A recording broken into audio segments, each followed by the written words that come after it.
Selamat pagi Indonesia, salam closing. Hari ini hari Minggu, hari yang cerah buat eh, ngumpul bersama keluarga tercinta, sahabat maklar properti. Di hari ini saya pingin sharing sama kawan-kawan sahabat maklar properti, yaitu gimana sih, cerah enggak sih prospek kita sebagai maklar properti untuk yang akan datang setelah selesai masa pandemi ini.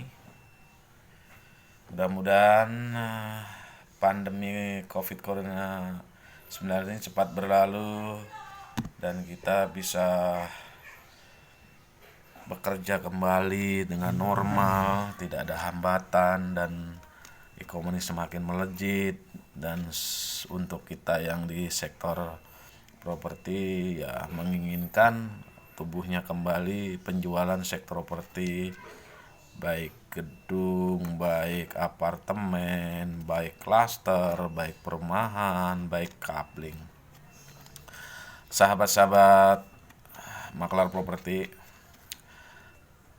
saya ingin berbagi sharing ini adalah sedikit untuk ya orang-orang yang pingin bermain di dunia maklar properti lah. Karena maklar properti ini bisa dilakukan hampir oleh semua orang. Apalagi di era digital ini sangat luar biasa dibandingkan zaman dulu. Belum ada internet, belum ada Android, belum ada YouTube, belum ada Instagram, belum ada Facebook. Bagaimana sih ke depannya sektor properti ini, menjanjikan tidak sih? Kalau menurut saya, sektor properti sangat menjanjikan sekali. Bisa dilakukan setiap orang. Mudah. Hampir kalau jadi maklar properti hampir tidak modal. Yang jelas waktu jelas. Waktu dan bensin. Waktu dan bensin sudah pasti keluar.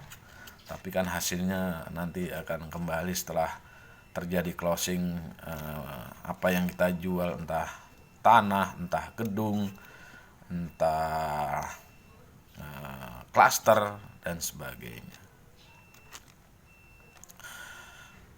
Bagaimana sih untuk menjadi awal-awal menjadi seorang maklar properti? Jadi kalau menjadi maklar properti itu banyak hal yang perlu kita pelajarin untuk pemula ya, awal-awal ya. Nggak sulit sih sebenarnya. Untuk anggaplah kita pingin jadi maklar rumah second lah ya. Rumah second atau tanah kosong atau klaster baru, hampir sama semuanya. Banyak kadang-kadang orang menjual rumah dari orang ke orang atau dari direct kita langsung ke teman kita. Untuk awal-awal mulai masuk ke maklar properti ya, pertama ya, kalau sekarang ya orang hampir semua lah sudah memiliki handphone Android.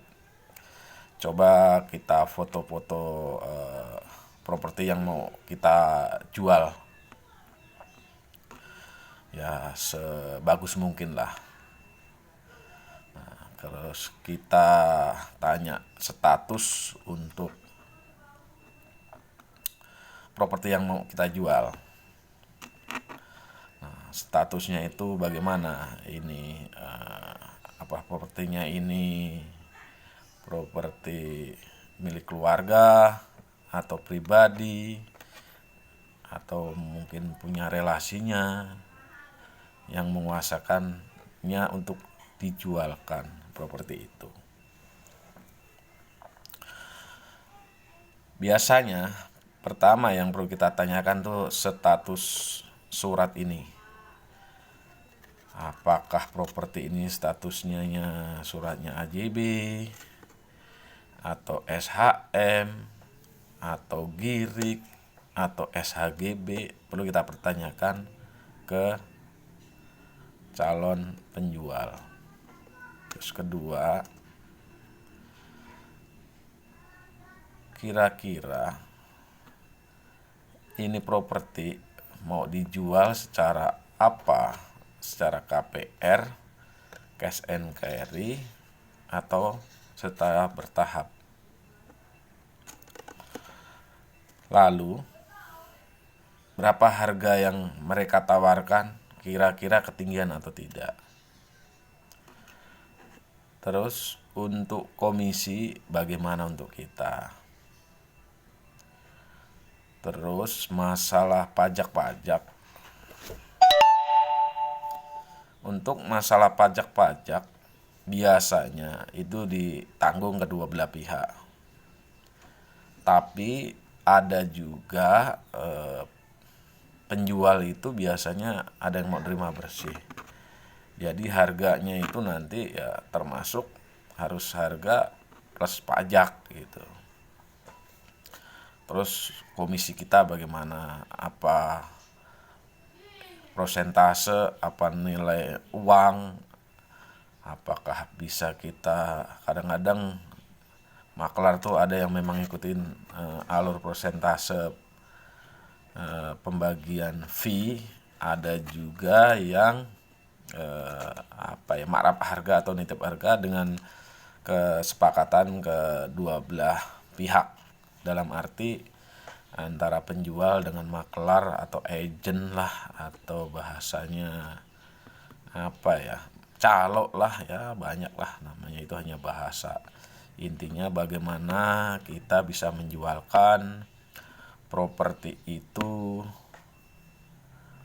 berhasil dan kita mendapatkan hasil dari properti yang kita jual.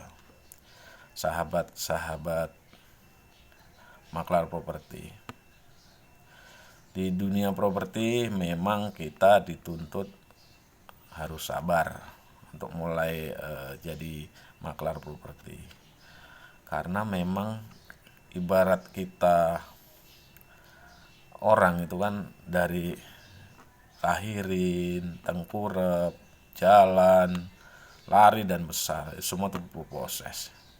Jadi yang untuk gagal-gagal di dunia properti jual udah seminggu, 2 minggu, sebulan, jangan menyerah. Jadi manfaatkan fasilitas-fasilitas era modern ini untuk melakukan transaksi maklar properti. Ada sekarang kan ada Facebook ya. Facebook itu memang sangat luar biasa. Ada Instagram, ada Facebook, ada Instagram, ada YouTube. Itu kita manfaatkan untuk salah satu sarana dan prasarana dunia maklar properti. Sahabat-sahabat maklar properti, untuk pemula jangan takut. Belajar, banyakin teman-teman maklar, belajar sama mereka yang sudah duluan, berbagi ilmu ke mereka itu biasanya ya nggak pelit sih untuk maklar properti. Ya saya dulu juga gitu, saya mulai